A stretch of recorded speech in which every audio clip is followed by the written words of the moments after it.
मगर इख्तिलाफ से बचने के लिए इंसानस काम करें तमिस अकिस मिसलस अंदर पढ़ नमाज अहल हदीस हजरात ये वनान अल्हम्दुलिल्लाहि रब्बिल आलमीन वस्सलातु वस्सलाम अला सय्यिदिल अंबिया वल मुरसलीन व अला आलिहि व सहबिहि अजमाइन। बाज़ दोस्तों अहबाबो क्या सवालात करमित। अख सवाल यह कि मे नमाज पर्मच नमाज पर्न पत वुच मे पन नम मे वुच नमन कुनत अकिस नमस मज वुच मे तथ मज मल वगैरह जमा तो मे वजू आवा मे नमाज नई पर्न कि नमाज आय। यह अहम तरीन मसल अत मन अक्सर कोताही लबन। शरीयतुक हुकुम यह कि इंसान गोस प्रेथ हफ्त पत तिम चीज़ दूर करन बॉडी मज यम गैर ज़रूरी आसान यमिक हुकुम आ शरीयतस मज यम करियो सा दूर, जैसे कि गोंस आसान, बगल के बाल, ज़ेर नाब बाल वगैरह। और नम यम आसान यम ति अथ मज यिवान। अगर नमन मज तुथ कह चीज़ गोमुत युस आबस रुकावान तो यम सात यह आबस रुकाय अमिस इंसानस यह वजू कहें ये वजू आव कहें यह हेक नमाज त पढ़ित कहें। इसलिए वारिया तिम इंसान आसान तिमन नम वारिया जीठ आसान तिम अमुक ख्याल थवान यह कि अगर अस नमाज पढ़ यह नमाज आया कि कहें न। लिहाजा यह कोताही यह गई करो दूर पन्ने जिंदगी मज अमुक खास ख्याल थवन। तिम साहब वुछन वन यह कि मे यह चीज़ अत मज गोमुत यह आबस रुकावान कि कहें। अगर सह आबस तमिस रुकावान तेल आव वजू कहें ये वजू आव कि नमाज कती ते। ब्याक सवाल यह कि फासिक तो बिदअती अत मज क्या फ़र्क। फासिक गो गुनाहगार युस गुनाह कबीर आस करान।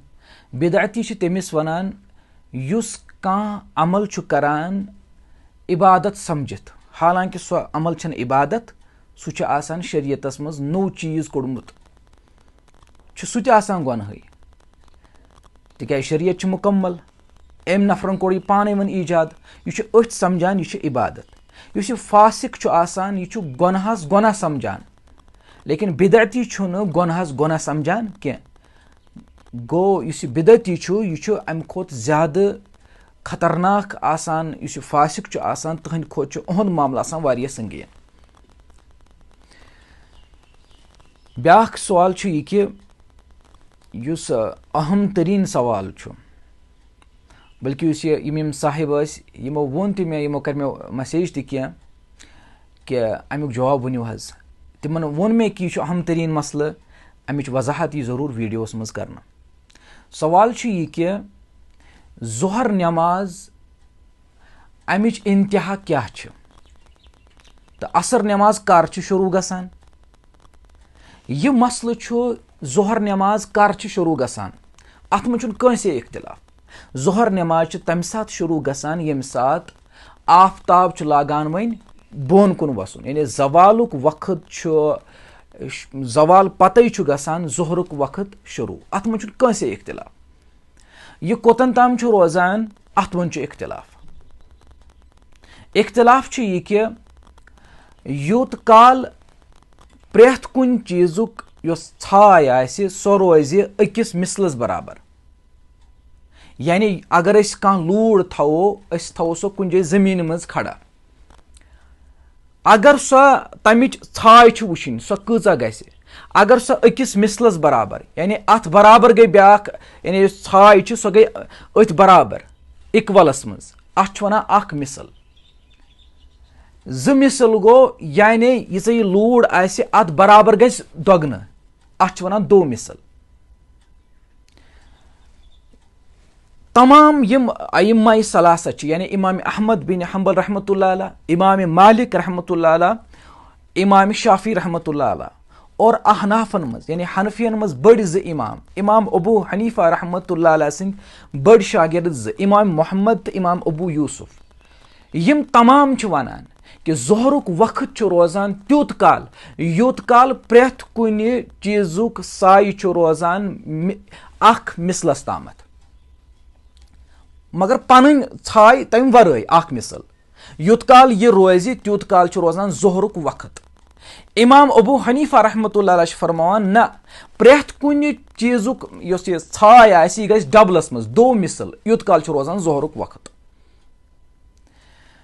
वह क्या कर यह कि अहनाफ यानी हनफियन हुंद मजहब मुफ्तहब कौल यह कि इंसान हे आराम सान त्यूत काल जोहर नमाज पढ़ित यूत काल ज मिसल रोजन, लेकिन त्यूत चीर कर क्या इख्तिलाफस निश बचन खतर इंसानस अकिस मिसलस अंदरी नमाज पढ़ तिक्याज हुमन नजदीक पत गसान असर नमाज हुंद वक्त शुरू। अगरचे हनफियन नजदीक तम पत वक्त रोजान मगर इख्तिलाफ से बचने के लिए इंसानस काम करें तमिस अकिस मिसलस अंदर पढ़ नमाज। अहले हदीस हजरात यह वनान। वह यमो यह बरादरनो सवाल कोर्मुत कि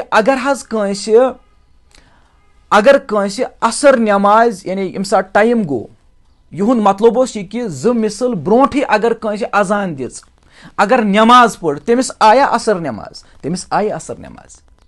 लेकिन अन यह आदत बनाउन क्या कुन सात अगर मजबूरी सबब इंसान सफरस मज या इंसान सऊदिया गसान उमरा खतर हज खतर तत तिम करान इमाम अहमद बिन हंबल रहमतुल्लाह अलैह सुन फिका फॉलो तत तिम पढ़ान नमाज असर नमाज अख मिसल पते गो तम सात यम उलमाए अहनाफ तम सात तिम पन असर नमाज लौटावान क्या मालूम सपदो कि तम सात नमाज यवान।